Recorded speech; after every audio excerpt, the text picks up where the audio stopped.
Hey there, students. Chef Clay Peden again here, culinary arts instructor at Central Arizona College. In today's chapter, we're going to explain the basic principles and techniques of combination of cooking methods and describe how heat affects various different types of foods here in chapter 10. Cooking is the transfer of energy from a heat source to a food. The energy alters the food's molecular structure, changing its textures, flavor, aroma, and appearance. But why is food cooked at all? The obvious answer is that cooking makes food taste better.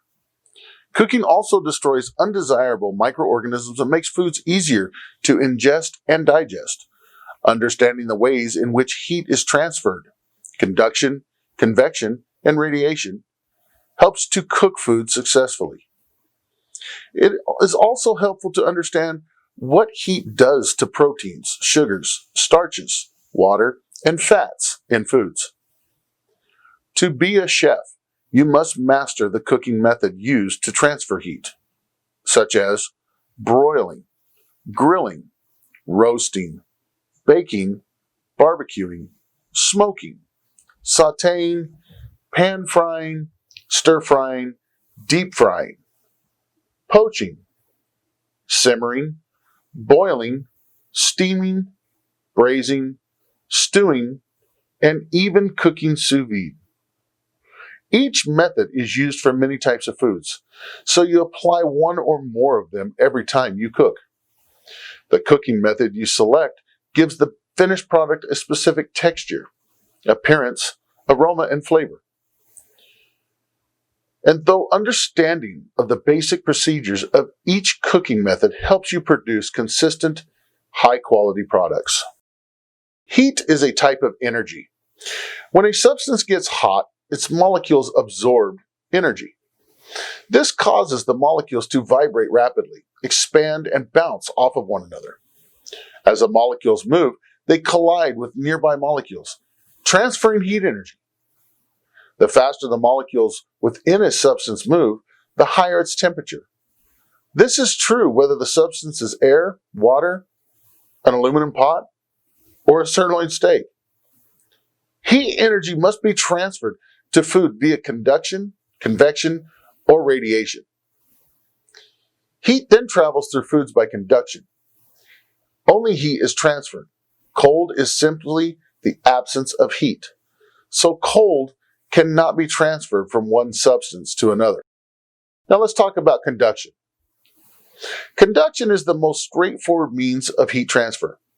It is the movement of heat from one item to another through its direct contact. For example, when the flame of a gas burner touches the bottom of a sauté pan, heat is conducted to this pan. The metal of the pan then conducts heat to the surface of the food in the pan. Some materials conduct heat better than others.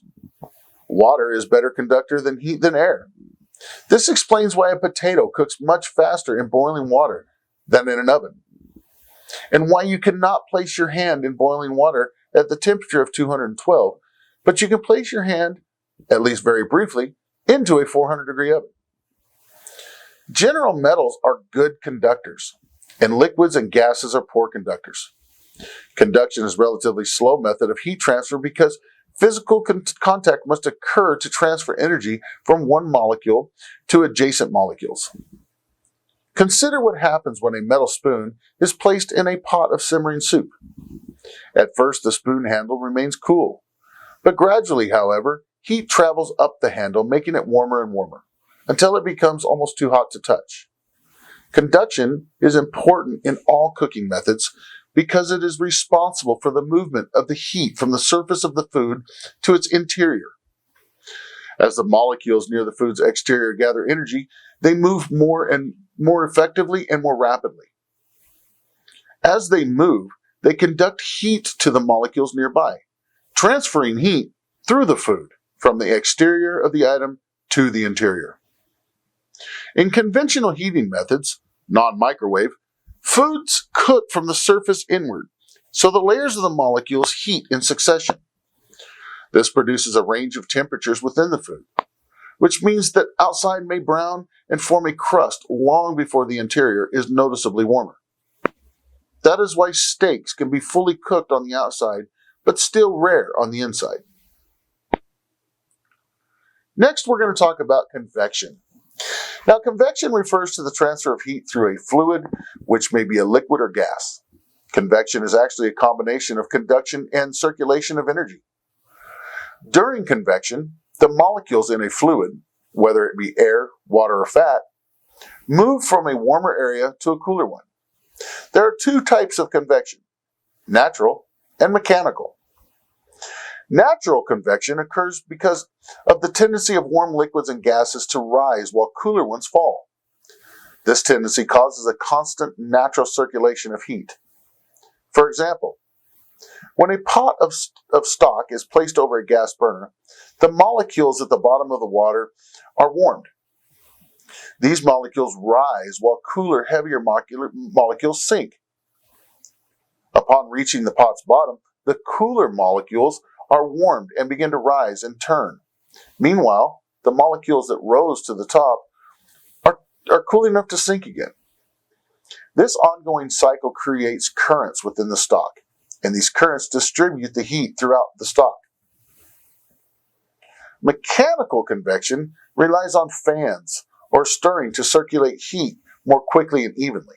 This explains why foods heat faster and more evenly when stirred. Convection ovens are equipped with fans to increase circulation of air currents, thus speeding up the cooking process. But even conventional ovens, not convectional ovens, rely on natural circulation patterns of heated air to transfer heat into energy. When we talk about radiation, unlike conduction or convection, radiation does not require physical contact between the heat source and the food being cooked. Instead, energy is transferred by electromagnetic waves of energy, or like striking of the food. Two kinds of radiant heat are used in the kitchen: infrared and microwave. Infrared cooking uses an electric or ceramic element heated to such a high temperature that it gives off waves of radiant heat that cook your food. Radiant heat waves travel at the speed of light in any direction, unlike convection heat, which only rises until they're absorbed by the food. Infrared cooking is commonly used with toasters and broilers. The glowing coals of a fire are another example of radiant heat. Now, microwave cooking relies on radiation that is generated by a special oven. The radiation penetrates the food, where then it agitates the water molecules contained within the food, creating friction, therefore creating heat. The energy then spreads throughout the food by conduction and by convection in liquids. Microwave cooking is much faster than other methods because energy penetrates the food up to a depth of several millimeters, setting all water molecules in the food in motion at the same time. Less energy is wasted in microwave cooking because the oven space itself is not heated. Instead, heat is generated quickly and uniformly throughout the food. Microwave cooking does not brown foods and often gives meats a very dry, mushy texture, making microwave ovens unacceptable as a sole replacement for traditional ovens. Microwave ovens are unsafe, however, for melting fats or chocolate and for quickly reheating foods, the use is perfect. Because microwave radiation affects only water molecules, a completely waterless material, such as a plate, does not get hot in a microwave. Any warmth felt in that plate used for microwaving food is a result from heating being conducted from that food to the plate. Microwave cooking requires the use of certain types of utensils, usually heat-resistant glass or microwavable paper or plastic. But even heat-resistant glass can shatter in a microwave and is not recommended for professional use. Most of the aluminum and stainless steel utensils common for professional kitchens cannot be used in a microwave oven because metal deflects the microwave radiation, which can cause damage to the oven. The effects of heat. Foods are composed of proteins, carbohydrates, which are starches and sugars, water, and fats, plus small amounts of minerals and vitamins.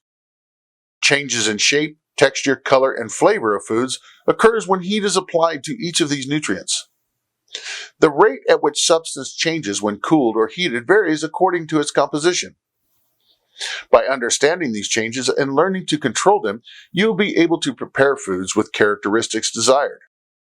The heating of protein during cooking changes its structure, causing it to coagulate, change from a semi-liquid state to a solid state. Proteins are large, complex molecules found in every living cell, plant as well as animal. They are formed from amino acids that are chemically bonded into long, loosely folded chains. In the presence of heat, the protein chains unfold or denature. As they are heated, the protein chains then rebond and solidify into a solid mass. In other words, as proteins cook, they lose moisture, shrink, and become firm. Common examples of protein coagulation are the firming of meat fibers during cooking, egg whites changing from clear liquid to white solid when heated, and the setting of the structure of wheat proteins in bread during baking. The process of coagulation begins as proteins are heated to 140 degrees. Most proteins complete coagulation at about 160 to 185 degrees Fahrenheit. When heated for too long or above 185 degrees, most proteins tend to dry out and toughen. Proteins also denature in the presence of an acid or a salt. When an acid, such as a citrus juice, vinegar, or a wine, is added to a protein as a marinade or cooking liquid, it will help tenderize that protein. Gelatinization is a term for cooking of starches. Starches are complex carbohydrates present in plants and grains such as potatoes, wheat, rice, and corn. When a mixture of starch and liquid is heated, remarkably change occurs. The starch granules absorb water, causing them to swell, soften, and clarify. The liquid visibly thickens because of its water being absorbed into the starch granules, and the granules themselves swell and occupy more space. Gelatinization occurs gradually over a range of temperatures from around 150 all the way up to 212 degrees Fahrenheit, depending on the type of starch. Starch gelatinization affects not only sauces or liquids to which starches are added for the express purpose of thickening, but also add mixture of a starch and a liquid that is heated. For example, flour, a starch, in a cake batter gelatinizes by absorbing the water from eggs, milk, and other ingredients as the batter bakes. This causes part of the firming and drying associated with baked goods. Gelatinization of starch also takes place when beans or pasta is absorbed by water, swell, and soften during cooking. The process of cooking sugars is caramelization. Also, as sugars cook, they gradually darken from golden to deep brown and change flavor.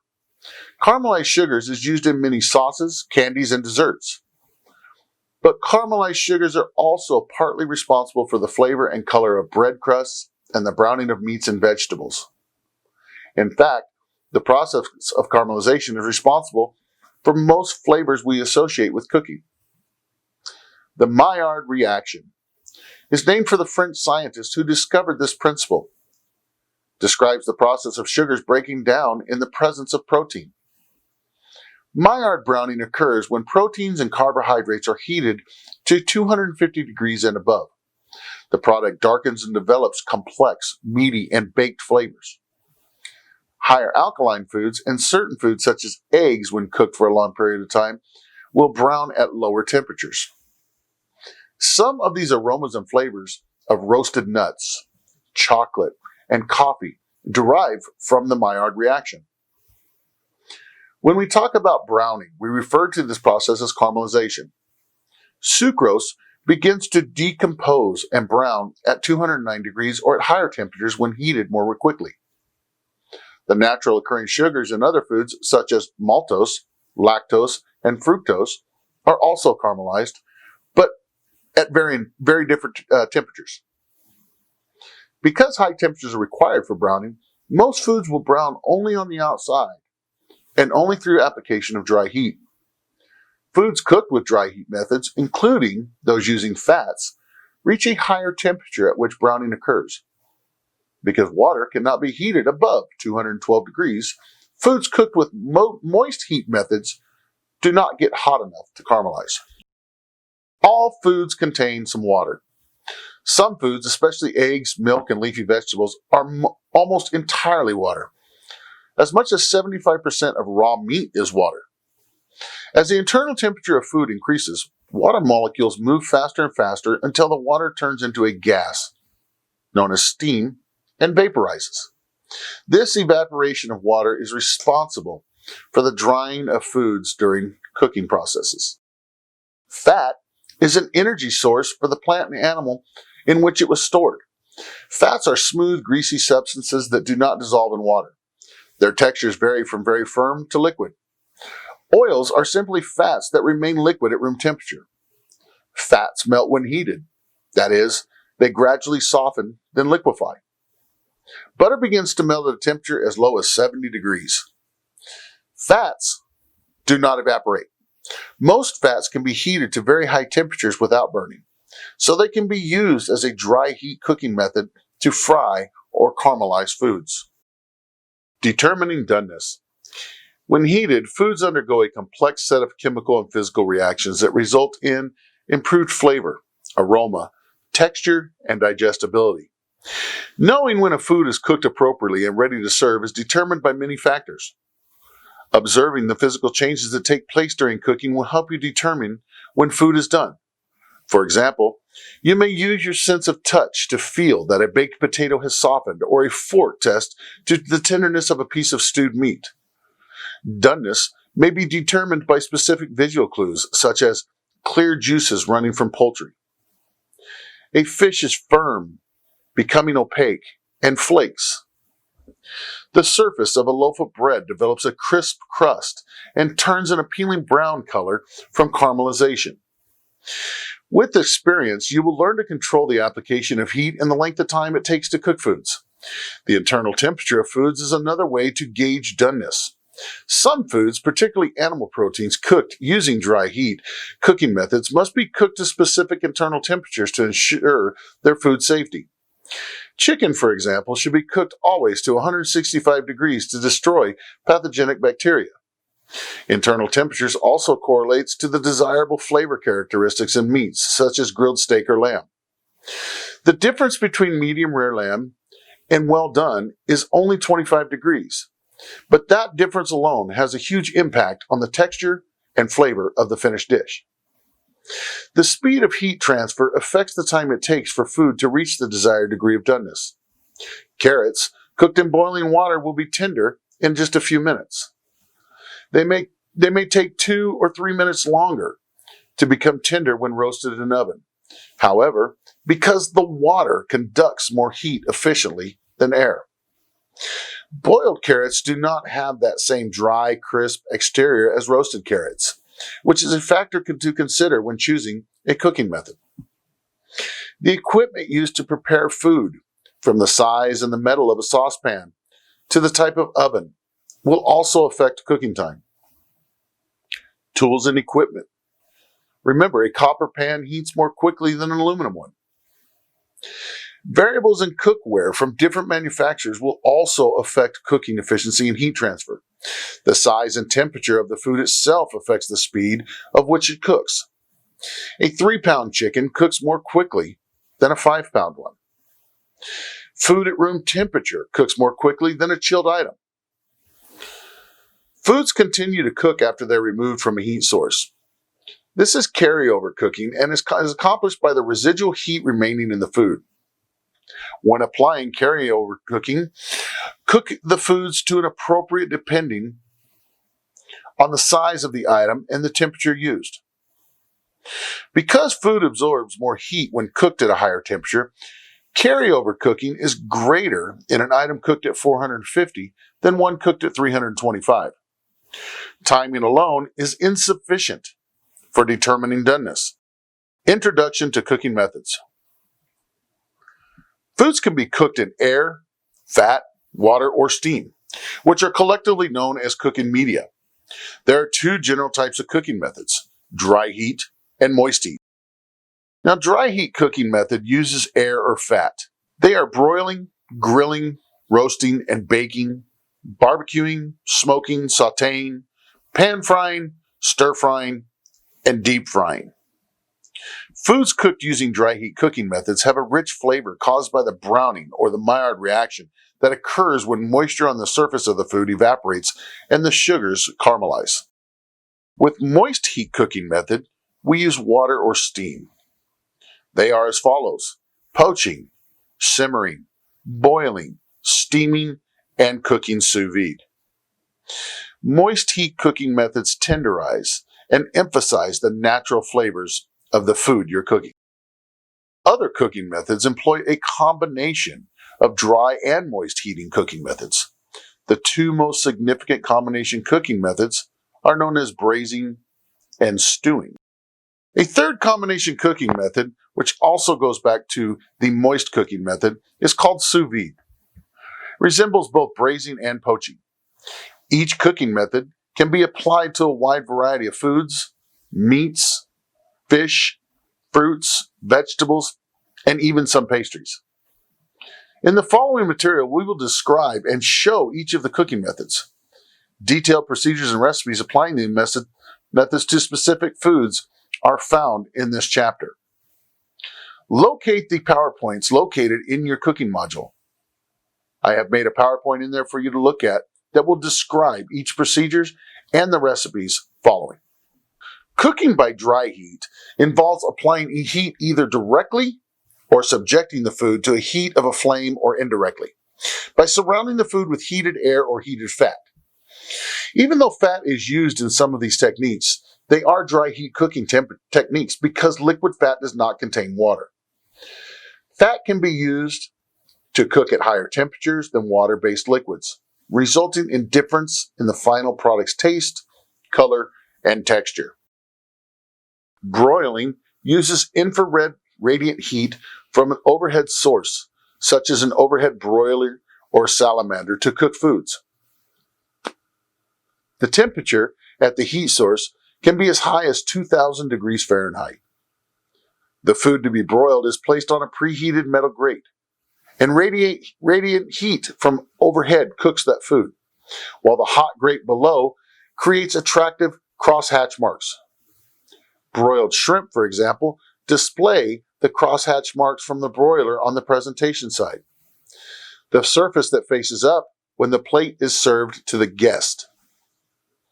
Delicate foods that may be damaged by being placed directly on a metal grate or foods on the crosshatch marks are not desirable, may be placed on a preheated heat-proof platter and then placed under the broiler.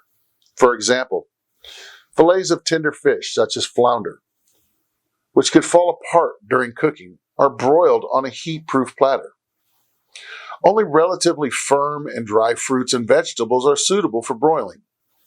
Cooking takes place through indirect heat from the preheated platter, as well as the direct heat from the broiler's oven-heated heat source from above. Broiling is considered a healthy cooking method when used to prepare lean cuts of meat, poultry, or fish, fruits and vegetables, as long as little or no fat is added. Although similar to broiling, grilling uses a heat source located below the cooking surface. Heat is transferred to the food through infrared radiant heat and conduction between the food and the grill rack itself. Grills may be electric or gas, or they can be wood burning or charcoal. Grilled foods are characterized by their crusty exterior and aromatic flavors, and are often identified by the crosshatch markings on the presentation side. With gas or electric grill cooking, temperature is controlled by adjusting a dial. The flame and heat decrease or increase almost immediately when the dial is turned. With a charcoal or wood-burning grill, you must control the fire itself to change the cooking temperatures. There is a delay in time it takes for the fire to die down or build up when cooking over a live fire. Grilling is considered a healthy cooking method when used to prepare lean cuts of meat, poultry, fish, and vegetables if little or no fat is added as well. Griddling is a dry heat cooking method closely related to grilling, in which foods are cooked on the heated surface of a flat, solid metal grill. Now, during roasting or baking, a food is surrounded with dry, heated air in a closed environment such as an oven. The term roasting is usually applied to meats, poultry, and vegetables, whereas the baking applies to fish, fruits, starches, breads, and pastry items. Heat is transferred by convection to the food surface and then penetrates the food by conduction. The surface dehydrates and the food browns from the caramelization, completing the cooking process. During roasting, foods may be basted or moistened with melted fat, pan drippings, wine, or other liquids to improve the surface's appearance and texture. Lean meats such as chicken and turkey, which may dry out, are usually basted while they roast. Drippings that collect in the pan during roasting are the basis for gravy and sauces that are served with that food. Roasting and baking are considerably healthy cooking methods when used to prepare the following as lean meats, poultry, fish, and vegetables because no fat or very little fat is added, of course. Now, people may consider grilling as barbecuing, and it's not. Barbecue and smoking are both dry heat cooking methods related to baking or roasting. In traditional barbecues, large, usually tough cuts of meat are cooked by natural convection in a semi-enclosed oven called a pit, with the smoke from a hardwood fire at low temperatures, generally below 225. Now, true barbecue is a slow process requiring many hours of low temperature heat and smoke to tenderize tough cuts or whole carcasses. Doneness is not determined by internal temperature, but by tenderness and feel. The meat should fall off the bone, fall off the bone tender. In the case of pork, the meat is torn and shredded rather than sliced and served.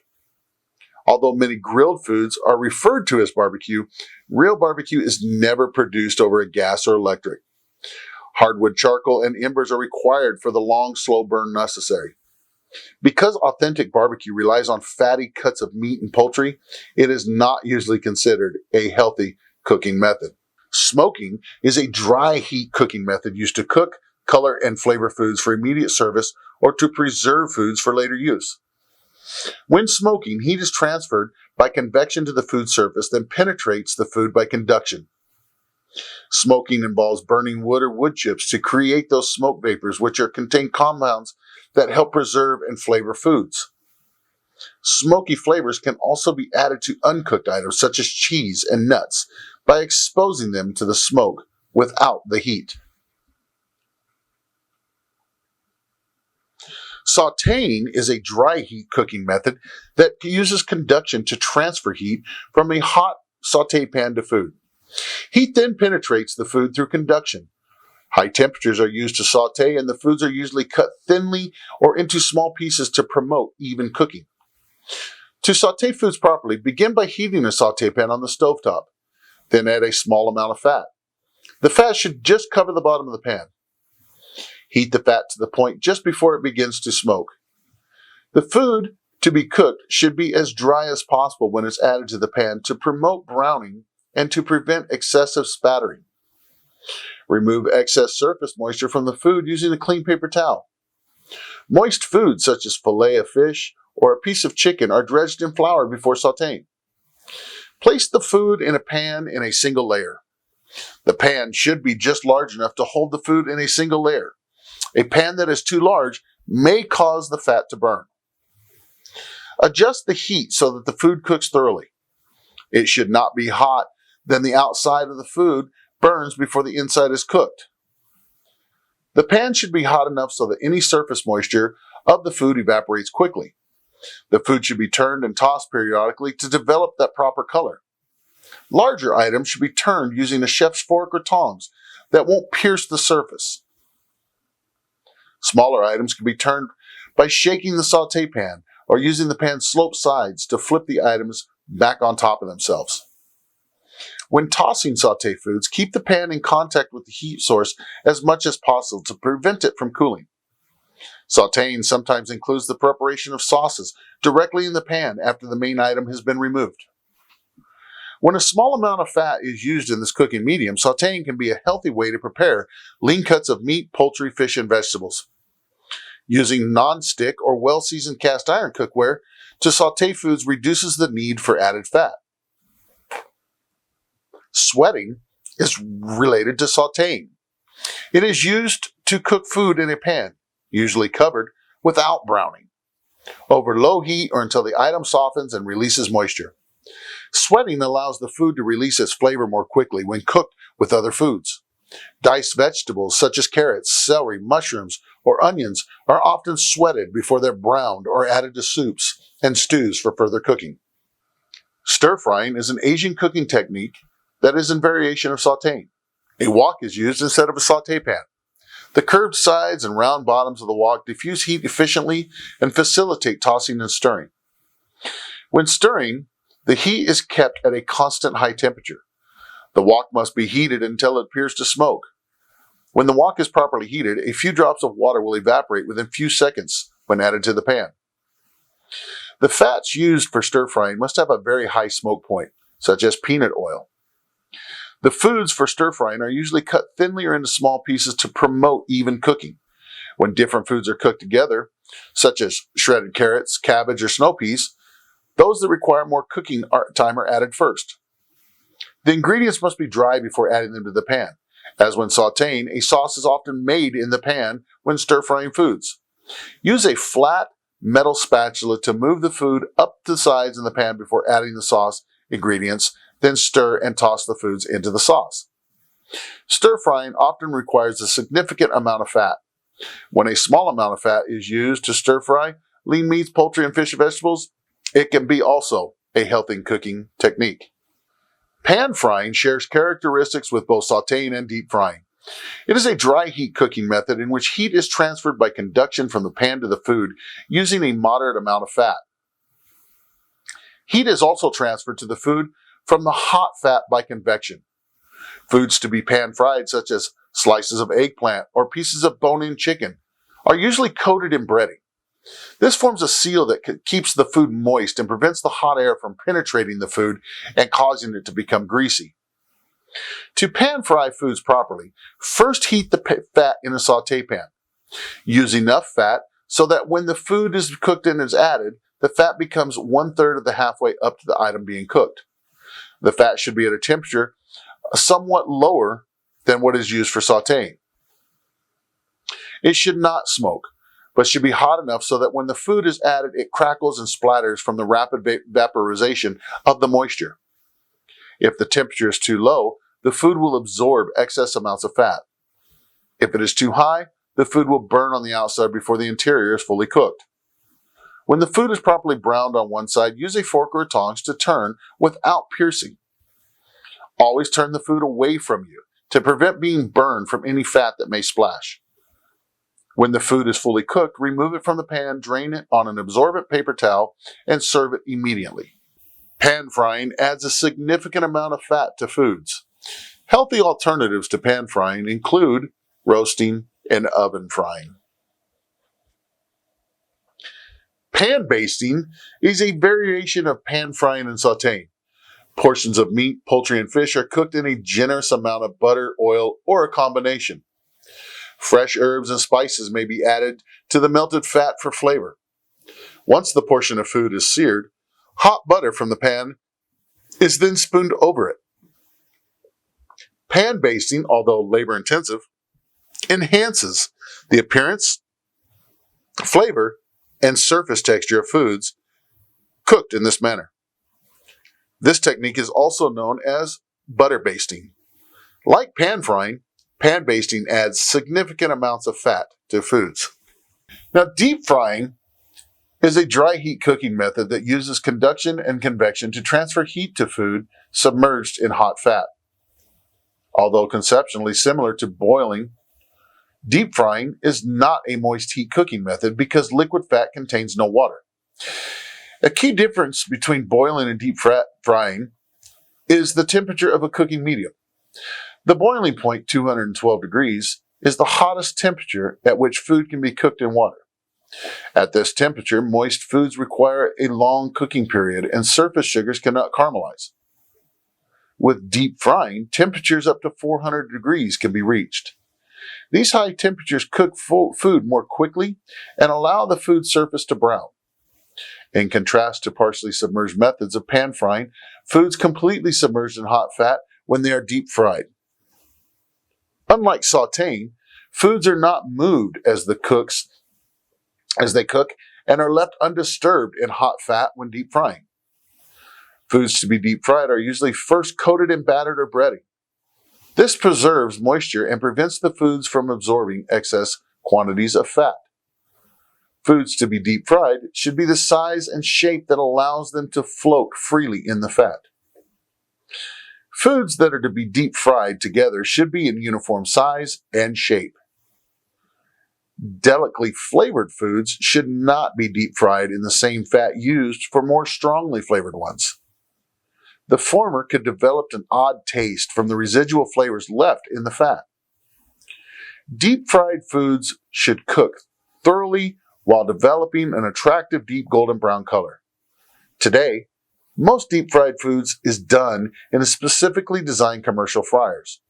These deep fat fryers have built-in thermostats, making temperature control more precise.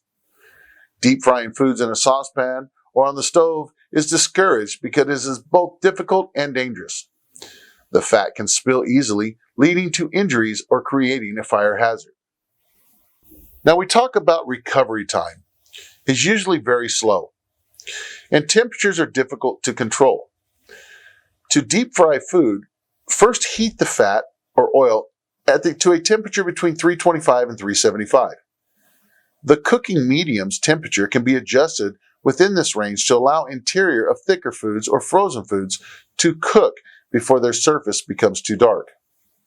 The fat must be hot enough to quickly seal the surface of the food so that it does not become excessively greasy. Yet it should not be so hot that the food surface burns before the interior is cooked. There are two methods of deep frying: the basket method and the swimming method. The basket method uses a basket to hold foods that will not tend to stick together during cooking.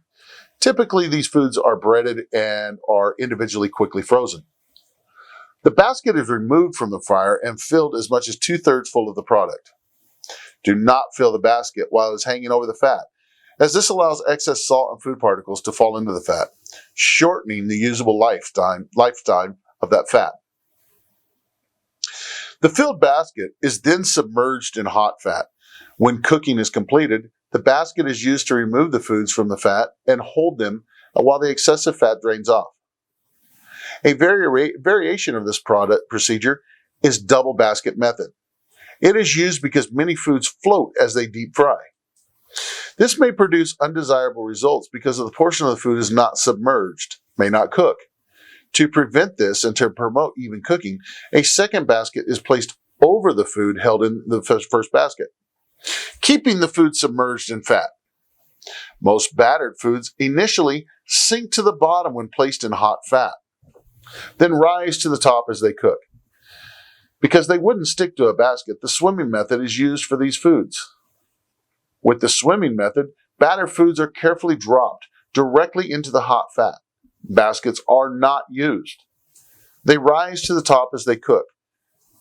When the surface that is in contact with the fat is properly browned, the food is turned over with a spider or a pair of tongs so that it can cook evenly on both sides. When done, this product is removed with a spider or tongs and drained. Now, it's very important when choosing fats for deep frying.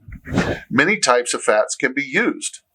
Although animal fats such as rendered beef fat and sometimes used to impact their specific flavors to deep fried foods, their lower smoke point generally make them unsuitable for deep frying unless they're blended with vegetable fats.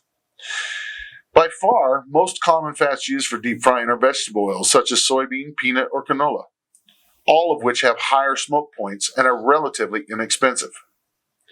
Specifically formulated deep frying compounds are also available. These are usually composed of vegetable oil or oils to which anti-foaming agents, antioxidants, and preservatives have been added. These additives increase the oil's usable life and raise its smoke point. Deep fryer fats may also be hydrogenated. Hydrogenation is a chemical process that adds hydrogen to oil, turning the liquid into a solid. Hydrogenated fats are more resistant to oxidation, development of off flavors, and foaming, all indications of chemical breakdown to the fat. To choose the right fat, consider flavor, smoke point, and resistance to chemical breakdown. High-quality frying fats should have a clean or natural flavor and a high smoke point, and when properly maintained, should be resistant to chemical breakdown. Properly maintaining deep fat fryer greatly extends its useful life. Number 1. Store fat in tightly sealed containers away from strong light. Cover the deep fryer when not used. Prolonged exposure to air and light turns fat rancid. Number 2. Skim and remove food particles from the fat surface during frying. Food particles cause fat to break down, and if they are not removed, they accumulate in the fryer and burn. Do not salt food over fat. Salt causes fat to break down chemically. Number 4, prevent excessive water from coming into contact with fat. Pat dry moist foods as much as possible before cooking and dry the fryer. Baskets and utensils well after cleaning. Water, like salt, causes fat to break down. Number 5, do not overheat fat. Turn the fryer down or off if not in use. High temperatures also will break down the fat. Number 6, filter fat each day or after each shift if the fryer is heavily used. Best results are obtained by using a filtering machine designed specifically for this purpose. Many large commercial fryers even have built-in filter systems. Less well-equipped operations can simply pour the hot fat through a paper filter. The fat used to cook fish or shellfish should not be used to cook vegetables, meat, or other foods in order to prevent that exchange of flavors and that exposure to allergens. Deep fat fryers consume a large amount of fat, but these fats may be recycled. Yellow grease, the term for used cooking fat, can be recycled for conversion into biodiesel fuels, animal feed, cosmetics, and soaps. Oven frying is a dry heat conducting method that uses conduction and convection to transfer heat to foods cooked in an oven. The technique is reduced fat alternative to deep frying. Oven frying uses high temperatures, 400 to 425 degrees, to quickly cook the food while crisping the surface. Oven fried foods are cut into small pieces and may be breaded and sprayed lightly or tossed with the cooking oil. Thus, the food surface is lightly coated with oil before baking, not submerged in hot fat.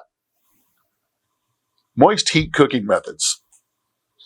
Cooking with moist heat involves applying heat to food by submerging it directly into a hot liquid or by exposing it to steam. The liquid may be plain water, but stock, wine, or other seasoned liquids is often chosen to add flavors to the item being cooked.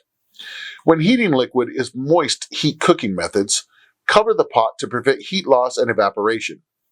During cooking, keep the lid on or remove it as directed in the recipe. Each of the following is a moist heat cooking method can be applied to a variety of different foods. Poaching is a moist heat cooking method that uses convection to transfer heat from a liquid to a food. It is most often associated with delicately flavored foods that do not require lengthy cooking times to tenderize them, such as eggs, fruit, or fish. For poaching, the food is placed in a liquid held at temperatures between 160 to 180 degrees. The surface of the liquid should show only slight movement, but there should be no bubbles. It is important to maintain that desired temperature throughout the cooking process. Do not allow the liquid to reach a boil. The resulting agitation will cause meats to become tough and stringy and will destroy tender foods such as fresh fruit or fish. The flavor of the poaching liquid strongly affects the ultimate flavor and the finished product, so stock, such as court bouillon or a broth, is generally used. The liquid used to poach a food is sometimes used to make an accompanying sauce. There are two methods of poaching: submersion poaching and shallow poaching. For submersion poaching, the food is completely covered with the cooking liquid. There should not be too much excess liquid, however, as an additional liquid can leach away much of the food's flavor. Nor should there be too little liquid, as that could leave a portion of the food exposed, preventing it from cooking. For shallow poaching, the food is placed in just enough liquid to approximately halfway up its sides. The liquid for shallow poaching, called a cuisson, is brought to a simmer on the stovetop. The pan then is covered with a piece of buttered parchment paper or a lid, and cooking is completed either on the stovetop or in the oven. Shallow poaching combines aspects of poaching and steaming. Both submersion and shallow poaching are healthy cooking methods as no fat is added. Any fat that is released into the cooking liquid from the meat or fish during poaching can be removed if the cooking liquid will be used to make a sauce served with the dish. Anytime food is submerged in the water or other liquids during cooking, vitamins and minerals are removed by leaching into the liquid, which may be reserved for the use of a sauce or a stock. Simmering is another moist heat cooking method that uses convection to transfer heat from a liquid to a food. It is often associated with foods that need to be tenderized through long, slow, moist cooking, such as tender cuts of meat. Properly simmering foods should be moist and very tender.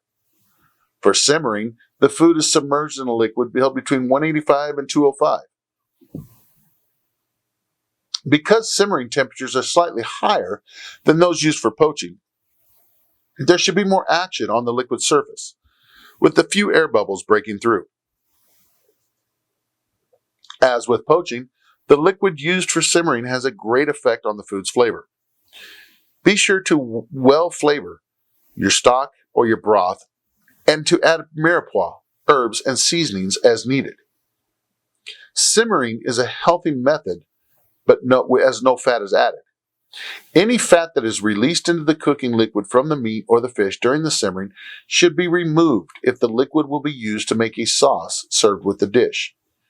Anytime food is submerged in water or other liquids during cooking, remember, vitamins and minerals are leached into that liquid.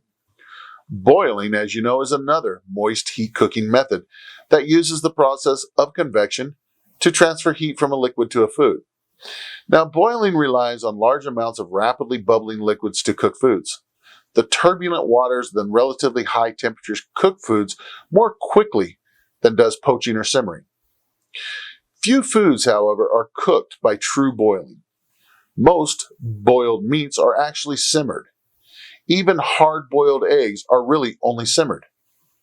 Blanching and parboiling, mise en place, rely on boiling water to partially cook foods to assist in their preparation. Starches such as pasta and potatoes are among the only types of food that are really truly boiled. At sea level, water boils at 212 degrees. As altitude increases, the boiling point decreases by the drop in the atmospheric pressure. For every 1,000 feet above sea level, the boiling point of water drops 2 degrees. In the mile-high city of Denver, water boils at 203 degrees. Because the boiling temperature is lower, it takes longer to cook foods in Denver than it does at the sea level in Miami. In addition, of alcohols also lowers the point of the boiling point for water, because alcohol boils at about 175. In contrast, the addition of salt, sugar, and other substances raise water's boiling point slightly. This means that foods cooked in salted water cook faster because the boiling point is 1 or 2 degrees higher. Use as much water as practical when boiling foods. Whenever a food is added to boiling water, it lowers the water's temperature. The greater the amount of water, however, the faster it returns to a boil. Boiling is a healthy cooking method as no fat is used. Anytime food is submerged in water or other liquids during cooking, vitamins and water minerals are leached into the liquid. Liquid in which food has been boiled may be reserved for cooking other foods as long as it has not picked up very strong flavors. Steaming is another moist heating cooking method. It is most often associated with tender, delicately flavored foods such as fish and vegetables, which do not require long cooking times. Steaming can enhance a food's natural flavor and help retain its nutrients. Properly steamed foods should be moist and tender. Additional flavors can be introduced by adding wine, stock, aromatics, spices, or herbs to the liquid used as the steaming medium. The steaming liquid can also be used to make a sauce to be served with the steamed foods. Anytime food is enclosed in steam is created, such as a potato is wrapped in foil before baking. Steaming is part of that cooking method. Most often, however, the food is steamed is usually placed in a basket or a rack above boiling water. In general, the food should not be touching the liquid. It should be positioned so that the steam can circulate around it. Some foods, such as shellfish and ears of corn, however, can be placed directly into a shallow pool of boiling water. A lid should be placed on the steaming pot to trap the steam and also create a slight pressure within the pot, which speeds up the cooking process. Another type of steaming using convection steamer. Convection steamer uses pressurized steam to cook food very quickly in an enclosed chamber. Convection steaming cooking does not produce a flavored liquid that can be used to make a sauce, though. Steamer foods should be served immediately. If held for later service, they should be refreshed in an ice water and then refrigerated. Then reheated for service. Steaming is considered a healthy cooking method as it uses no fats and vitamins and minerals do not leach out into the cooking liquid. Combination cooking methods. Some cooking methods employ both dry heat and moist heat cooking techniques. The two most common combination methods are braising and stewing. In both methods, the first step is usually to brown the main item using a dry heat. The second step is to complete cooking by simmering the food in a liquid. Combination methods are often used for less tender but flavorful cuts of meat as well as poultry and some vegetables. Depending on the cuts of meat, fish, or poultry used, the accompanying sauce ingredients. Braising can be a healthy cooking technique. Stews that include a starch-thickened cooking liquid are considered less healthy. Braised foods benefit from the best aspects of both dry and moist heat cooking methods. Foods to be braised are usually large pieces that are first browned in a small amount of fat at a very high temperature. As with sautéing, heat is transferred from the pan to the food mainly by the process of conduction. Vegetables and seasonings are added, and enough sauce or liquid is added to come 1/3 to the halfway up to the item being cooked. The pan is then covered, and the heat is reduced. The food is then cooked at a low heat using a combination of simmering and steaming to transfer heat from the liquid and the air to the food.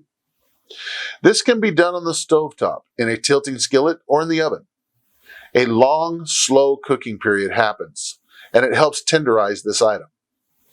Braised foods are usually served with a sauce made from the cooking liquid. Stewing also uses a combination of dry moist heat cooking methods.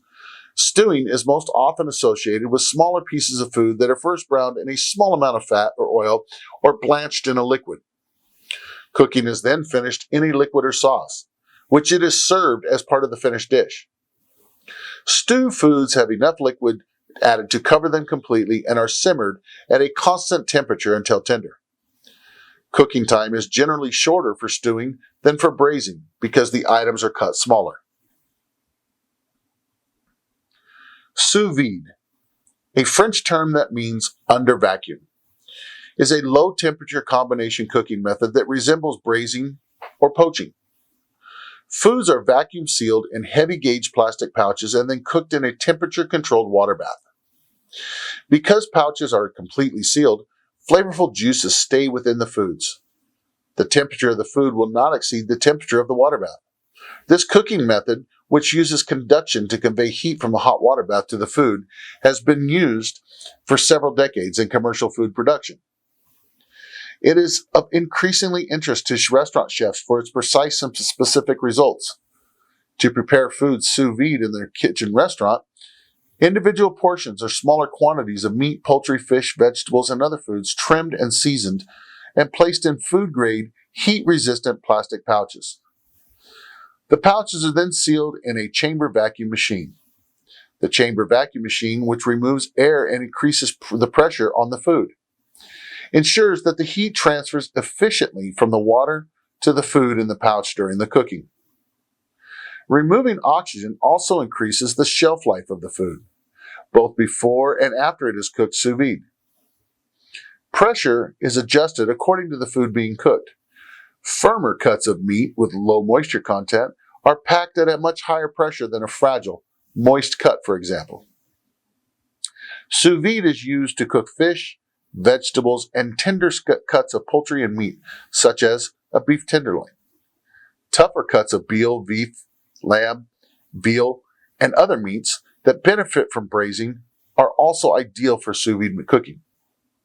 Meats, stews, or braises that would conventionally be browned before may be browned before sealing in a pouch. Sous vide cooking takes place at precisely regulated hot water bath or a water oven temperatures between 122 and 185 degrees Fahrenheit for anywhere from 1 to 72 hours. Fish, tender cuts of meat, and vegetables cook more quickly than your tougher cuts of meat that have more connective tissue. The temperature and the length of time in the water bath vary depending upon the type of food being cooked and the desired result. When cooking tender cuts of fish, poultry, or meat such as a beef tenderloin, the temperature is determined by the desired core temperature of the finished food item. When roasted conventionally, a beef tenderloin, for example, is seared and then roasted at 375 to 400 until its internal temperature reaches the desired degree of doneness. During conventional high dry heat cooking process, the exterior layers of the meat become more than the center of the final product and may be overcooked and dry around the edges. When cooking beef tenderloin sous vide, the meat is vacuum packed, then cooked in a water bath set to the desired final temperature. Sous vide cooking achieves a uniformly rare piece of meat with less shrinkage. To add the flavor and the eye appeal of a brown surface, the surface of the meat may be seared at the time of service. When braising tougher cuts of meat, poultry, or cooking for several hours at a temperature of 148 to 160 may be recommended. The temperature range is hot enough to dissolve connective tissue and collagen without squeezing out all the moisture and the fat from the meat. The cooking temperature and the length of the time used for braising foods, sous vide, depends on the desired results.